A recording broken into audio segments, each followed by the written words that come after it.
तो दोस्तों मैं पुष्पेंद्र लोधी सच हमेशा न्यूज के साथ। तो दोस्तों आज हम ऐसी शख्सियत से मिलाने वाले हैं जो छप्पन जबेरा क्षेत्र में अपनी लोकप्रियता अपनी पहचान के कारण सभी लोग बच्चों से लेकर बुजुर्ग लोग तक सभी लोग इनका नाम जानते हैं। इनका नाम है रजनी ठाकुर और जो इसके अलावा अभी जिला पंचायत सदस्य थी, तो हम इनसे बात कराएंगे। तो मैडम आपका बहुत बहुत स्वागत हमारे इस न्यूज चैनल। बहुत बहुत धन्यवाद।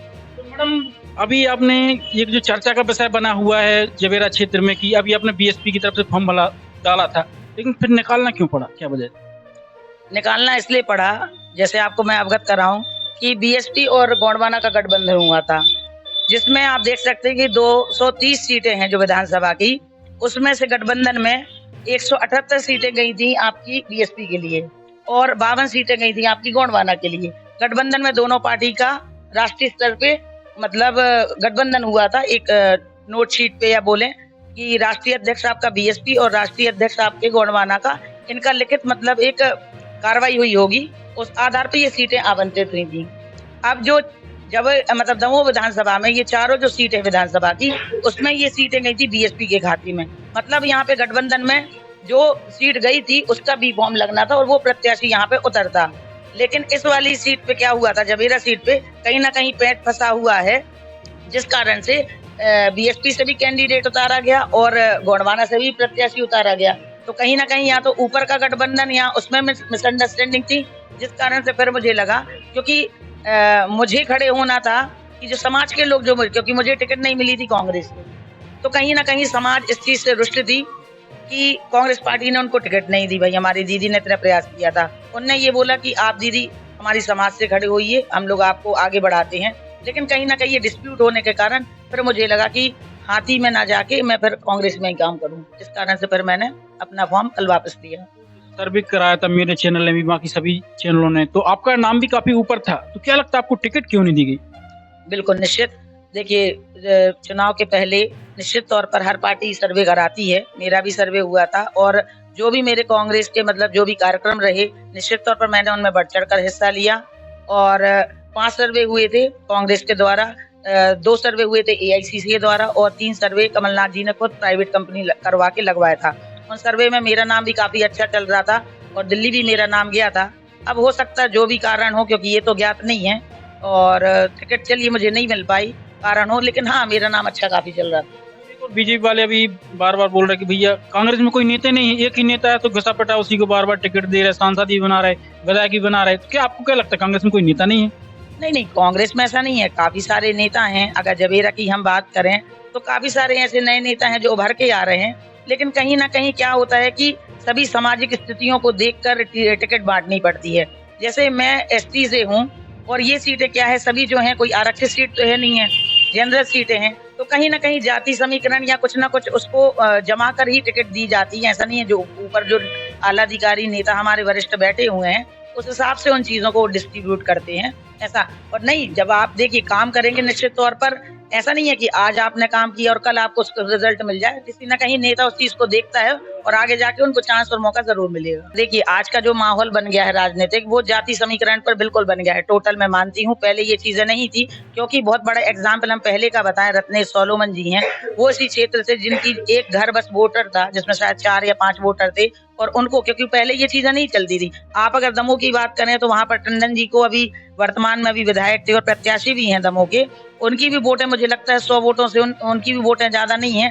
तो ऐसा नहीं है, कैलिबर भी देखा जाता है, आपने पार्टी में किस तरीके से काम किया है, आपकी पृष्ठभूमि क्या है, आपके परिवार ने कितना योगदान दिया है, इन आधारों पे भी टिकट बांटी जाती है। तो ये आधार कहना कि जाति पे ही टिकट दी जाती है गलत है। अगर मुझे उस कांग्रेस को नुकसान पहुंचाना होता तो मैं अपना कल फॉर्म नहीं उठाती। इससे मुझे 2 लाभ कैसे लाभ होते कि अगर मैं खड़ी होती, मैं आदिवासी वोट और समाज जो मतलब मैं वोटें काटती, कम से कम ये मान के चलिए 25 से 30 हजार वोटें कटती। वो किसकी वोटें कटती? कांग्रेस की वोटें कटती, और इसका लाभ मिलता किसके लिए? बीजेपी के लिए। तो मैं तो अगर नुकसान पहुंचाना होता कांग्रेस के लिए तो मैं कल फॉर्म ही नहीं उठाती। एक और हंसी सपाट की काम, बीजेपी वाले तो काफी खुश हो गए थे जब आपने फंड डाला था, वो तो बोल रहे थे बस हमारी जीत एक तरफा हो गई। निराश कर दिया आप लोगों ने। अच्छा, तो अब ऐसा है कि देखिए संगठन अगर 5 साल काम करेगा, विधायक अगर क्षेत्र में घूमेगा और 5 साल काम करेगा तो आपको आखिरी समय में ये नहीं देखने पड़ेगा कि कौन खड़ा हो रहा कौन नहीं खड़ा ना। मेरा ये मानना है, अगर आप 5 साल आपने काम किया है, क्षेत्र में गए हैं, लोगों के बीच में गए हैं, तो जैसे कि हम बोलते हैं ना, हमारे जो नेता हैं अगर बोले, भार्गव जी भले बीजेपी के हैं, लेकिन बोलते हैं कि 5 साल वो काम करते हैं, उसके बाद वो आखिरी के समय में, चुनाव के समय बिल्कुल नहीं निकलते, क्योंकि वो इतना काम कर देते हैं 5 सालों में कि वो बोलते हैं कि 5 साल में अब जनता वो रेस्पॉन्स करे। तो मेरा भी यही मानना है कि ये नहीं देखना चाहिए कि हम किसको खड़ा कर रहे हैं, किससे क्या वोटें काटे। आप 5 साल जनता के बीच में जाइए, क्योंकि जनता वोट दे के आपको विधायक बनाती है और फिर आप निश्चिंत होकर बैठिए। एक और ये जबेरा विधानसभा में एसटी काफी भूमिका निभाती है, एसटी वाले विधायक बनाने में, तो आपको क्या लगता है कि एसटी वाले गोंडवाना पार्टी की तरफ जाएंगे या आपके साथ रहेंगे? देखिए, निश्चित तौर पर, क्योंकि अगर हम जाति समीकरण की बात करें तो एसटी समाज जो है वो कम से कम 65 से 70 हजार है। 2,40,000 वोटर में से एक अच्छी भूमिका है, और उसके बाद लोधी वोटर्स आते हैं, और मतलब मिला के करीब 2,40,000 वोटर, तो भूमिका तो अच्छा निभाती है। लेकिन अभी आप वर्तमान में देखेंगे, हर समय जैसे कि बीजेपी कांग्रेस जब खड़ी होती है, उसके साथ साथ यहाँ की एक जबेरा की भूमिका होती, मतलब गोंडवाना गणतंत्र पार्टी से भी कहीं ना कहीं प्रत्याशी खड़ा होता है, तो काफी सारे जो आदिवासी वोटें हैं, वो जो वोटें जो गोंडवाना की तरफ चली जाती हैं। लेकिन ऐसा नहीं है कि वोट बैंक वहीं उसी में चला जाता, क्योंकि अगर इतना 65,000 उसी में अगर गोंडवाना में चला जाता, तो अभी तक तो ना कांग्रेस का विधायक बनता, ना बीजेपी का बनता, गोंडवाना का बन जाता। तो वो वोटर्स जो हैं आपके 65 से 70 हजार, वो कुछ बीजेपी में भी जाते हैं, और मोस्ट ऑफ द वोट जो हैं वो कांग्रेस की तरफ जाते हैं। आप रोक पाओगे उनको? देखिए, जैसे कि एक विश्वास है, मैं उस समाज से आती हूँ, एक पढ़ी लिखी महिला हूँ, उन्होंने काफी मुझ पे विश्वास किया है। क्षेत्र में मैं जब जाऊंगी, और क्षेत्र में जब हमारी जो कमलनाथ की काफी सारी जो योजनाएं उनने बोली हैं कि सरकार बनने पर आपको ये चीजें सरकार बनते ही दी जाएंगी, तो उनको आपको उसको समझाना पड़ेगा। जब हम कोई चीज अच्छे से डिलीवर करते हैं तो निश्चित तौर पर उसका रिजल्ट अच्छा आता है। तो मुझे लगता है जब हम ये भूमिका निभाएंगे कि हम लोगों तक जाकर उनको ये चीज बताएंगे कि ये आपको सरकार बनाने पे, और यहाँ वर्तमान हमारा कांग्रेस का विधायक बनाने पे आपको आगे बहुत अच्छे इस क्षेत्र में हम अपने काम करवा सकते हैं, तो निश्चित तौर पर वोट को हम अपनी तरफ खींच सकते हैं। आप इस क्षेत्र में काफी घूमी हो जबेरा विधानसभा में, तो प्रमुख समस्याएं क्या लगती हैं आपको? देखिए, सबसे ज्यादा प्रमुख समस्याएं तो जैसे कि रोजगार का साधन नहीं है, इसलिए यहाँ पर जो लोग हैं वो पलायन करते हैं बाहर के लिए। एक समस्या होगी, अगर रोजगार यहाँ खुल जाएगा तो निश्चित तौर पर हमारे जो युवा साथी हैं या और लोग भी हैं जिनके पास रोजगार नहीं है, वो यहीं यथावत होकर अपना काम धंधा चलाएंगे और 2 पैसे उनके लिए बच सकते हैं।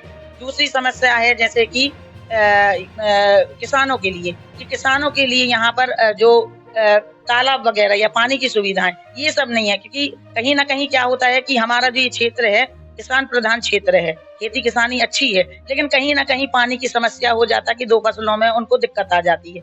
इन चीजों पे काम करना है। जैसे शिक्षा की भी एक समस्या बहुत ज्यादा है, स्कूल्स हैं, लेकिन उनमें आप देखेंगे बिल्डिंग में आप जाएंगे इतनी रद्दी बिल्डिंग है कि पैसा तो हमारा इन सब चीजों के बांटने के लिए आप फ्री की रेवड़ी तो बहुत बांट रहे हैं वोट बैंक के लिए, लेकिन जब हम शिक्षा का आधार अच्छा करेंगे तो मुझे नहीं लगता ये फ्री की रेवड़ियां आपको बांटनी पड़ेंगी। और स्वास्थ्य की सुविधाएं हम देखें तो यानी अस्पताल तो हैं, लेकिन अस्पताल और बिल्डिंग होने से और बिस्तर बस डले रहने से कुछ नहीं होता, जब तक अगर डॉक्टर और स्टाफ वहां पर ना हो। अगर डॉक्टर और स्टाफ नहीं होंगे तो अस्पताल की बिल्डिंग बस बने रहने से कुछ मतलब नहीं है। तो इन चीजों पे काम करना बहुत आवश्यक है। कांग्रेस आएगी तो आपको लगता है इन सब मुद्दों पे काम करेगी? जी बिल्कुल, आप देख सकते हैं जैसे कमलनाथ ने काफी सारे पॉइंट्स रखे हैं कि सरकार बनने पर उनने हर एक छोटी छोटी बातों को पर ध्यान दिया है, और इनको निश्चित रूप से जब प्रारूप में लेकर आएंगे तो निश्चित तौर पर वहाँ का निखार आएगा। धर्मेंद्र लोधी जी के कार्यकाल के बारे में कुछ सब कहना चाहते हो आप? देखिए, धर्मेंद्र लोधी जी ने विधायक रहे हैं 5 साल, और एक और चीज कहूंगी कि उनकी सरकार भी रही है आपकी प्रदेश में भी और आपके सेंटर में भी, तो मतलब डबल इंजन की सरकार होने के बावजूद भी यहाँ पर हमारे आदरणीय सांसद जी भी उसी पार्टी से हैं, तो काफी सारी चीजें यहाँ पर क्षेत्र में लाई जा सकती थी शासन के द्वारा, उनके द्वारा, क्योंकि जब विधायक उसी पार्टी का होता है और सरकार उसी पार्टी की होती है तो निश्चित तौर पर वो विकास मुख्यमंत्री से लेके आ सकते हैं। लेकिन यथास्थिति वही है जबेरा की, जो बिल्कुल नहीं बदली है। चाहे किसानों की समस्या को लेकर देखें, चाहे रोड की समस्या देखें, चाहे स्कूल की समस्याएं देखें, चाहे स्वास्थ्य की समस्याएं देखें, चाहे रोजगार की समस्याएं देखें, वही की वही स्थिर हैं। आपकी नजरों में किस किस के बीच मुकाबला होने वाला है? विनोद राज जी के बीच है, प्रताप लोधी जी के बीच, या फिर धर्मेंद्र लोधी जी के बीच? किसके बीच मुकाबला होते हुए आप मतलब देखते हैं? देखिए, 2 राष्ट्रीय लेवल की जो पार्टियां हैं, कांग्रेस, बीजेपी, इनका आप जानते ही हैं कि वोट बैंक जो है वो 20 से 25,000 से स्टार्ट होता है। ये तो निश्चित है, क्योंकि जो व्यक्ति पार्टी के लिए समर्पित होते हैं वो अपनी वोट बैंक मतलब उसी में देते हैं। तो इन राष्ट्रीय लेवल की जो पार्टियां हैं, इनका जो वोट बैंक है 20-25,000 से स्टार्ट होता है। फिर कैंडिडेट के ऊपर डिपेंड करता है कि वो कितनी पार्टी में मतलब अपनी वोट ले सकता है। तीसरे स्तंभ पे जैसे मैंने हर बार बोला कि गोंडवाना गणतंत्र पार्टी की एक भूमिका रहती है, क्योंकि आदिवासी समाज का वोट बैंक इस क्षेत्र में ज्यादा है।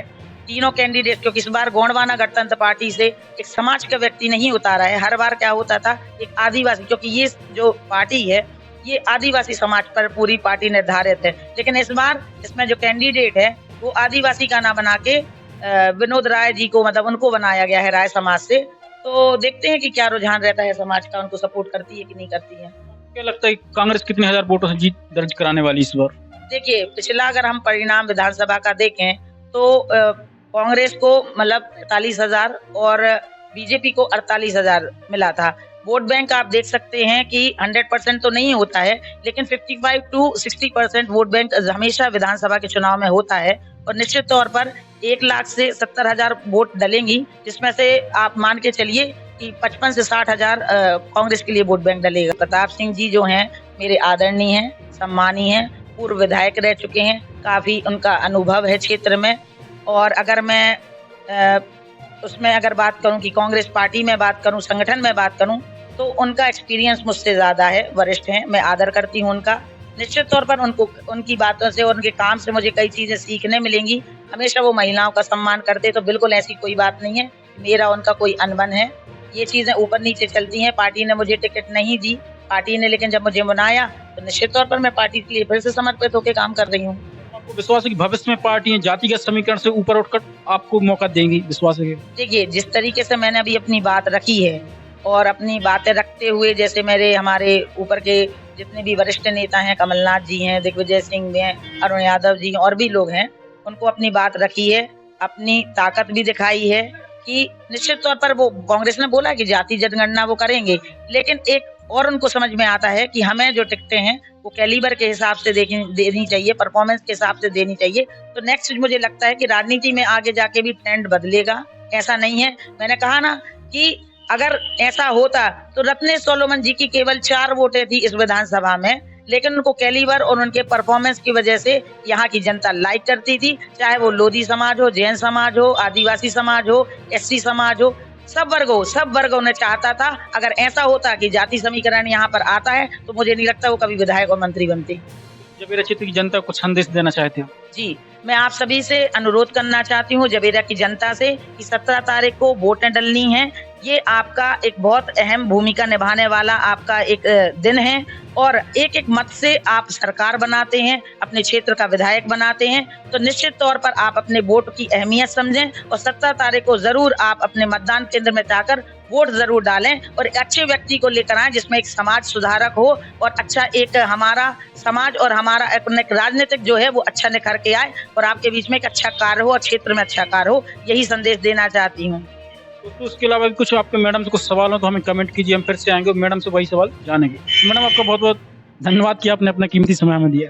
थैंक यू, बहुत बहुत धन्यवाद आपका कि आपने मेरा इंटरव्यू लिया और आपने काफी सारी जो भी बातें रखी हैं और बातें स्पष्ट की हैं, इसके लिए बहुत बहुत धन्यवाद आपका।